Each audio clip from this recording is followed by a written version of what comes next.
Hi guys, my name is Moran and welcome to my channel where I gather different Reddit stories that I find particularly fascinating. And today the overall theme is stories that I just found ridiculous or just made me perplexed. I've slept tonight like 4 hours, so I need a bit of a pick me up and I need something to entertain me. And I'm pretty sure that these stories are gonna do just that. So without further ado, let's dive in. This story might be a little bit gross, so if you are disgusted by poop, maybe skip ahead. Am I the asshole for telling off my mother in law for insisting my daughter doesn't have a real vagina? My 4.5-year-old daughter has a stomach bug and has been having some diarrhea. My wife needed to take our son to an appointment, and I needed to work from home today, so my mother in law came to watch after our daughter. My daughter needed to use the bathroom, and I was going to excuse myself from my online meeting, but my mother in law said she had it. A bit later, my daughter came up to me and asked me to wipe her. I said to her, "Didn't grandma help you? She knows how to wipe, but with her having diarrhea, we're helping her." She said yes, but grandma wiped wrong. She said grandma wiped in instead of out. We've taught her to wipe out instead of in. I excused myself from my meeting to help wipe my daughter correctly. I went to find my mother-in-law in the kitchen. I asked her, "Daughter says you wiped in instead of out." She said, "I wiped her. You think there is a better way?" I told her it's not healthy to wipe into the vagina. You need to wipe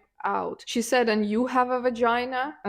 What an argument to make. I said, "No, but I have a daughter and I won't let her get an infection by wiping poop into her vagina." She said, "Daughter doesn't have a real vagina yet. There is no chance of infecting anything." I said, "What? Of course she has a real vagina. She's a female." She said girls don't have real vaginas until they are teenagers. What?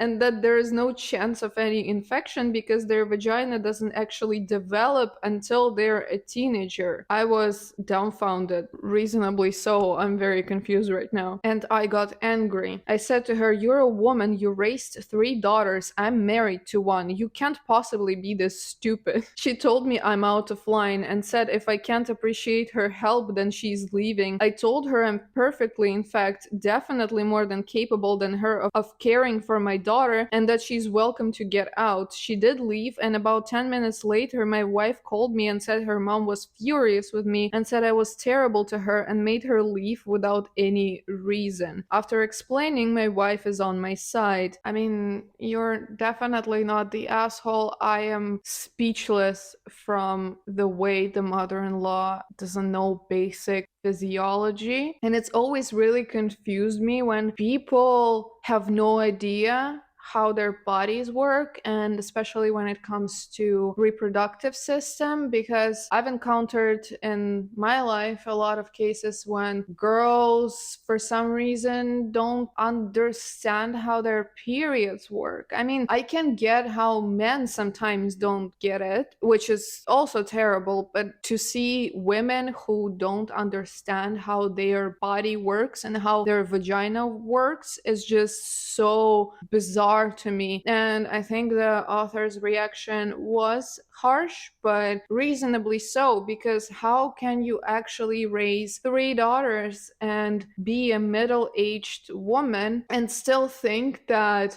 little girls don't have real vaginas? What do you mean? Is the gateway to hell opening only when they're like 12 or something? I don't get it how it's supposed to work in her mind. I think he is a nice father. I really appreciate when fathers do not pretend that they somehow have like 10% of responsibility or even none, and when they participate in the parenting process and when they actually educate themselves when they have like a daughter. So extra points to the author. And the woman mother-in-law is just ridiculous. I cannot imagine reacting in any different way to hearing that. I really genuinely hope that she will go and educate herself, because this is just unacceptable, especially when you have granddaughters and are trying to care care for them. Otherwise, not the asshole.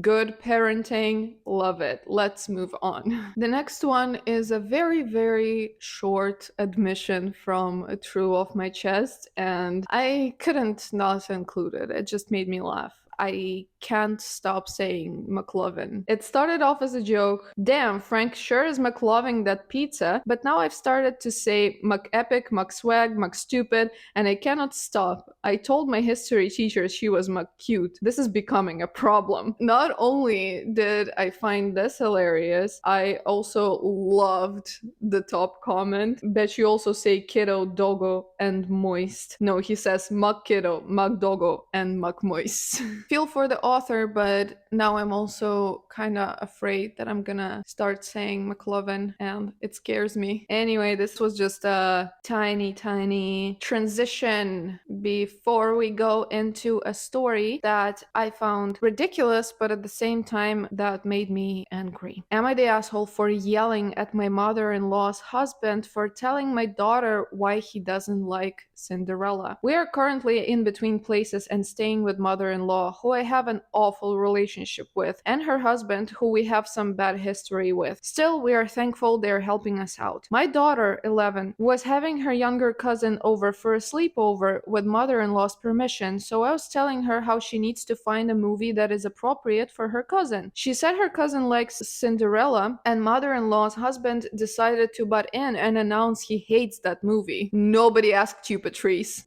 Okay, you're a middle-aged man and this isn't about you. Then he said it is unrealistic how the prince marries Cinderella because as someone with a lot of money, the only women he has spent a lot on have been bitches, and he wouldn't pay for something a dime a dozen, and it isn't unrealistic for someone to marry beneath their social class, but no one is going to do it for someone sweet and basic. I told him to stop talking to my daughter about his creepy preferences and go away. He laughed and said sorry, Canadian accent for you today, and said sorry that just annoys him. Then he said actually every movie annoys him when they go for a nice normal girl. He was leaving at that point, but I confronted him in private and said not to say anything like that in front of my daughter again because I don't like what it is teaching her. He rolled her eyes and left. Mother-in-law said I'm rude when it is his house and that I'm uptight and sheltering my daughter. Well, not the asshole, and that dude is a monster.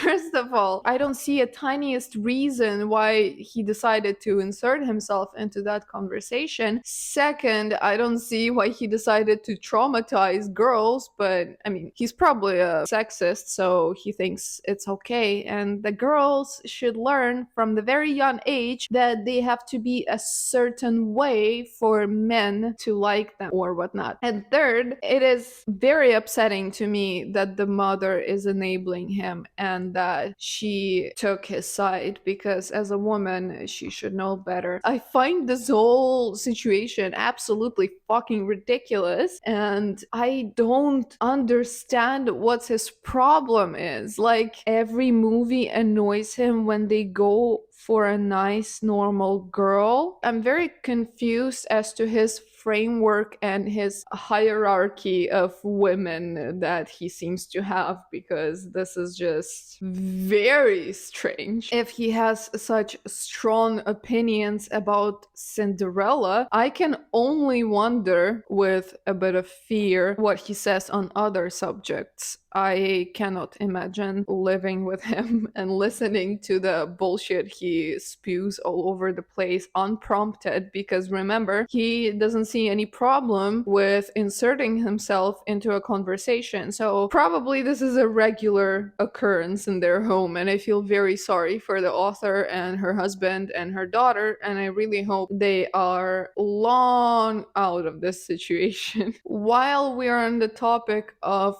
somewhat maybe unreasonably strong feelings about something, I want to read you a confession from true off my chest that honestly made my evening the other day. Every time I see a baklava recipe with a modern twist, I'm filled with rage. It deeply offends me. I have very fond memories of baklava, and growing up, it was always such a treat. Everyone would attempt it, but only a few would get it absolutely right, the chosen ones. Usually an older auntie with a warm heart and a few decades of cooking. Sometimes a chef, the best, open their own stores and become filthy rich. One, a local GP who confessed to perfecting his skills as a way to relieve the stress of work and patience. Baklava, in its pure form, has just a few ingredients: nuts, pastry, butter, water, sugar, a squeeze of lemon juice. The recipe itself is simple enough, but many people still get it wrong. The secret is all in the balance. Once all the ingredients are combined at optimal levels, something magical happens. Coming out of the oven, golden, and then having cold syrup poured over it, a satisfying sizzle, and voila, beautiful, delicious, sweet baklava, made the same way for centuries. It is perfect. Until recently. Someone in recent history decided to starting fucking with the recipe. Chocolate baklava? Excuse me, it's about the balance. Baklava already has so much sugar in it, it is very easy to make it sickly sweet, which is exactly what chocolate baklava is. Fuck off with that shit. Call it something else, but it is not baklava. It is baklava ruined by your gluttony. It also actually just looks like a piece of shit now, too. I was doing such a good job not laughing. Okay. Chocolate baklava is uncivilized, uncultured, and undignified. Every time I see it somewhere, I am horrified and insulted. I am certain my ancestors are also turning in their graves and wincing with horror. I just saw someone post a miso brown butter baklava post, and my god, I am done. Wreck off and stop ruining things from other cultures. Don't even get me started on hummus. Beetroot hummus isn't a thing. I don't know about you, but I found this post just beautiful. And maybe for me it's more relatable because I currently live in Istanbul and I've only tried like real baklava when I moved here. And I have to say, I was also a little bit perplexed when I saw the chocolate baklava. It is very confusing. It does look like a piece of shit. And it does taste sickly sweet. People are sort of mad at the author in the comments because they're like, you're gatekeeping, don't like it, don't eat it. And ultimately, I agree. It is like arguing if the pineapple on the pizza is an atrocity or it is delicious. I've recently started loving pineapple pizza, so I don't even care at this point. But then I do get the author's feelings because I have the same feelings about borscht. I'm Ukrainian, and in my family, we have the recipe that's been in there for a few generations. And for me, there is the right way to make it. And then throughout the course of my life, I've encountered a few people, both from my country and different countries, who made borscht so wrong. And it pissed me off. Like, it really pissed me off, especially those people who make it with the pre-packaged mixture. It does fill me with rage, just as the author with the baklava. It's not supposed to be that way, okay? I'm fine if you make it and if you eat it, but I would also prefer that people just called it red soup or something else. You know, like, it's not borscht. I'm sorry, honey. Okay, now I'm getting gatekeepy and mean about things. I just found the passion with which this post is written admirable. The author expressed himself or herself in such a eloquent manner. Sometimes just people get heated over these little things, and occasionally something beautiful comes out of it, like this post. I hope author felt better after it. I kind of get it. Simple old school baklava, in my opinion, is the best. Let's move on. Now, this next one is also a story about food, but it is from Today I Fucked up, where people, as you might expect, confess their fuck ups. And this one is called Today I Fucked Up by Letting My Girlfriend Discover My Weird Pringles Eating Habit. Throw away because my friends know my main and it's bad enough one person knows. So, Pringles have been my male 25 go to chip for quite a while now when I'm having snacks alone. Why alone is also about to become glaringly obvious. I know they're pretty much made of the sawdust of better chips, but I have this thing I do when I eat them. No other chip really has managed to match how it turns out. I take about 6 of them, chew them in my mouth without swallowing anything until they turn into a paste or a mash, and then place that paste between 2 other chips to turn it into a mashed Pringle sandwich. Afterwards, it needs to sit for a few minutes to really stew together. I know it sounds weird, but it's a habit I've had for years. I cannot for the life of mine remember when it started, and I promise it tastes absolutely delicious. I've been together with my girlfriend, female 23, for about a year now, and obviously I didn't want her to know about this because while it is delicious, I can see why others may find it a bit disgusting. I would always wait until she had a night out or something like that before enjoying the chips the way I prefer. Well, yesterday I got careless while she was out celebrating Walpurgis with her friends, and I was home studying because, yes, it is possible to be at uni and eat chips like this at the same time. I was definitely chomping down on mashed Pringle sandwiches during my study breaks. Now the fuck up. I accidentally forgot to eat one of the completed sandwiches and had left it on the coffee table when I went to bed. My girlfriend came home late and went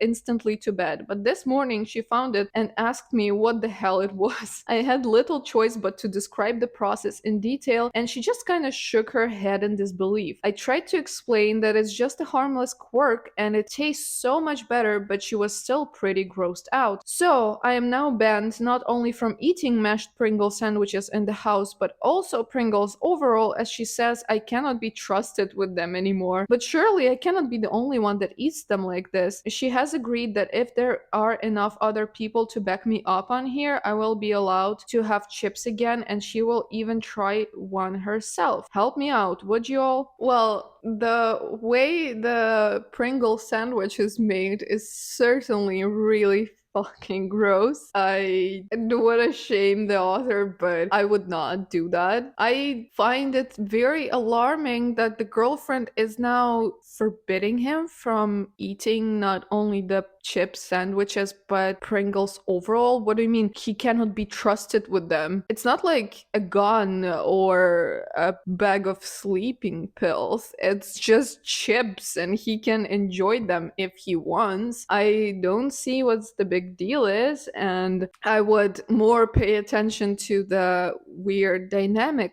over there with the girlfriend who thinks she can restrict him from things for no apparent reason, but generally it is super funny. It's nice to know that there are many people in this world who have weird eating habits, because I'm one of them. I have a couple of strange things I like to do that, for example, my husband finds absolutely gross and he doesn't like looking at me doing them. I do not chew things and then spit them out like the author does, but I like to eat Pringles in one specific way, and it's when you take a sour cream and an onion Pringle, and then I put like a strip of surimi stick on it, like a crab stick. I'm not sure how they're called, these things. I don't know why, but I fucking love it. And like I tear the strips and then I wrap them around the Pringle and eat them. I also remember I used to do this alone. And this one time my husband walked in, saw that, and he's like, what the fuck are you doing? We all have weird things that we like to eat, and I feel like these habits are precious, even if other people think they are strange, because it is what makes us us. Those are the things that we are composed of, let's say, and all the strange habits and little quirks are all the things that make us individuals. Anyway, poor author I hope someone is gonna back him up so the girlfriend will let him eat his Pringle chips in peace. Let's move on to the next story. It is gonna be the last one, but it is also amazing in my opinion. Another trigger warning: if you are grossed out by pee, just click off. Today I fucked up by peeing on my boyfriend's puzzle. So me and the boyfriend started a puzzle last night on the ground next to the bed, and since it was getting late, we just left it there as we slept. Now I happened to be a sleepwalker as a kid. For some background on that, one time on a school excursion I woke up with fresh pajama tops as pants. Turned out I peed on the bed, and my sleepwalking self tried to change the best of her ability, and honestly she didn't do that bad considering. But yeah, back to the present. Sleepwalking hadn't happened since I was like 10, except it did happen last night. I apparently had to pee, and I can only surmise my sleepwalking self couldn't hold it until the bathroom and just let it all out on his precious puzzle. Needless to say, he woke up pretty confused. He wasn't sure what happened, but after tracing my pee footsteps back to the bed, he asked me why I peed on his puzzle. Now I got confused too, but it didn't take long until we piece it all together. Not the puzzle, that one's donezo. Hopefully it makes for a funny story in the future. I loved the comment here. I guess your subconscious really doesn't like puzzles. I don't know, maybe I just have a dumb sense of humor, but I found this super fucking hilarious, and what a coincidence that the sleepwalking didn't happen to her for so long, and then on the night when they left the puzzle next to the bed, it happened, and I just feel secondhand embarrassment for the author. It must feel mortifying to wake up and realize that you did that, but at the same time, it is what it is. You cannot control yourself when you are sleepwalking. I'm just also hoping that this will make for a funny story in the future. I also, while we are on the point of sleepwalking, want to say that I am terrified of people who sleepwalk, because my husband also is prone to not sleepwalking but doing strange things like talking or staring. And there were some nights when I woke up and he was just sitting there staring at me, and it's like such a demonic stare because the eyes are empty and it is horrifying. So I both feel for the author and her boyfriend, because that must be quite an experience to wake up to that. Well, at least it was funny, not like a horror story type of thing. This concludes my episode of the stories that I found either ridiculous or hilarious or just entertaining. Let me know what you think, and if you're still here, I am very grateful for that. I will see you with another video very soon. Have a nice week. Bye.